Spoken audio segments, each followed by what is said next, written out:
Okay, in this lesson I am going to cover cropping in Photoshop CS6.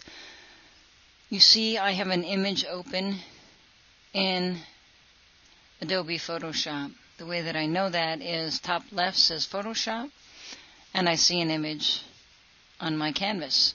So I'm ready to go. The first thing I do is get the crop tool, which is the 5th tool down in the toolbox. So 1, 2, 3, 4, 5, crop tool. The brains of all of your tools, once you select them, are in this options bar. I am going to make this photograph an 8x10. How do I do that?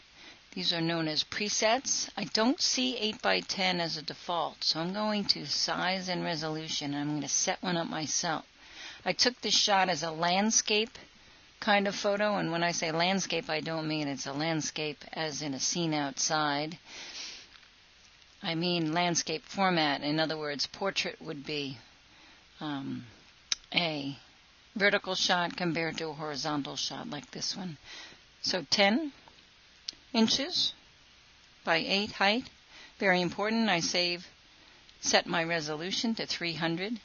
And I'm going to select Save as Crop preset. The reason I'm doing that is that I will be making lots of photos 8x10 and I don't want to have to set this up every time. Once you save it, you don't have to keep doing it. It will come up as a preset, and I'll show you that in a minute. So I say OK. We're giving a name here. 10x8, 300 pixels per inch. Perfect.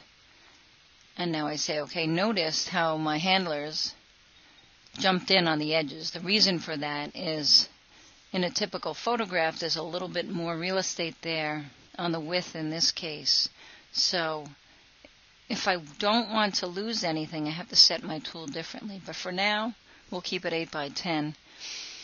And what I have to do here is move this photograph around until I get the area that I want to end up with within these markers.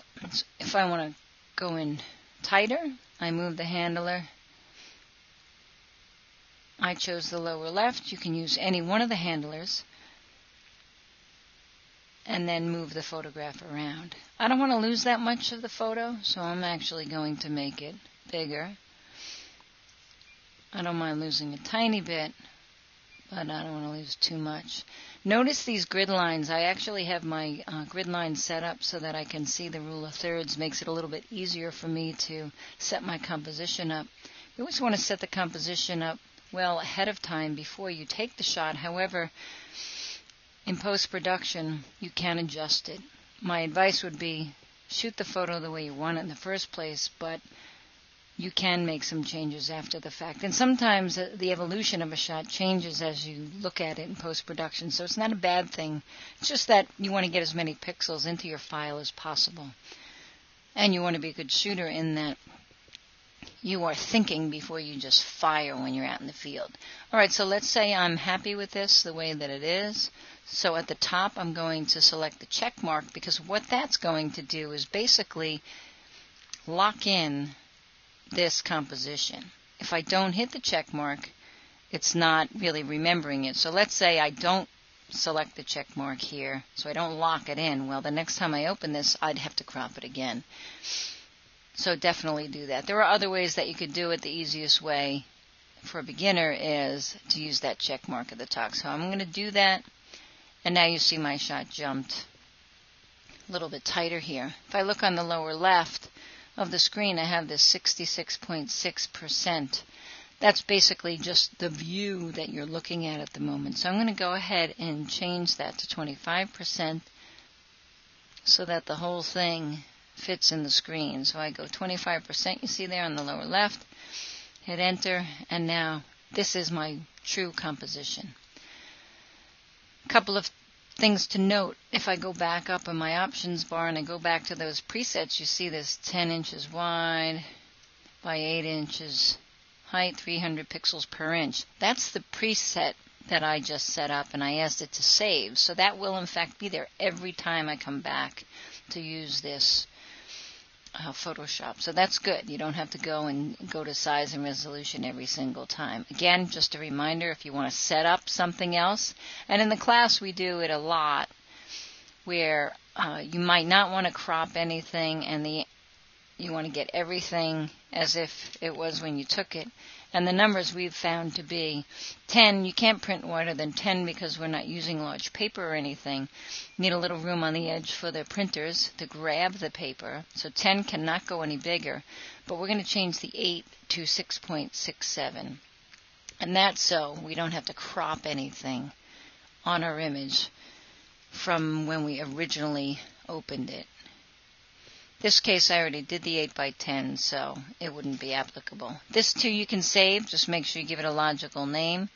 Let's just say I'm planning to use 10 by 6.67 pretty regularly, so save as crop preset, okay.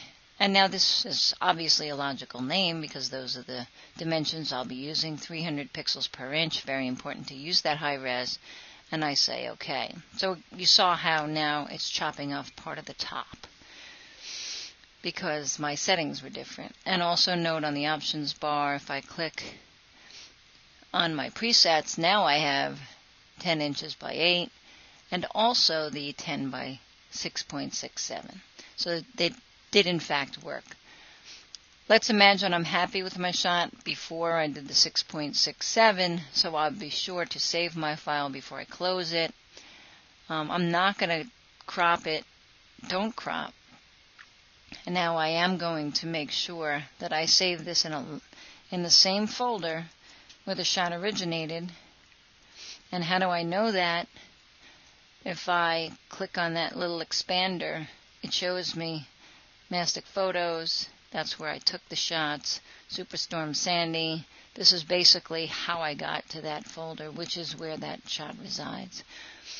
The other thing that I did when naming the file is I don't like to get rid of the file name because if I ever need to go back to the original, I'd like to know what that is. But what I do is add an underscore and an 8 by 10, notably before the .psd. Reason for that is it cannot go after the dot, because the point is it's remaining a Photoshop document. So I'm ready to go. I have my underscore 8 by 10, and I will in fact save that. So now I'm ready to go. I've saved this, and I can do additional work if I choose.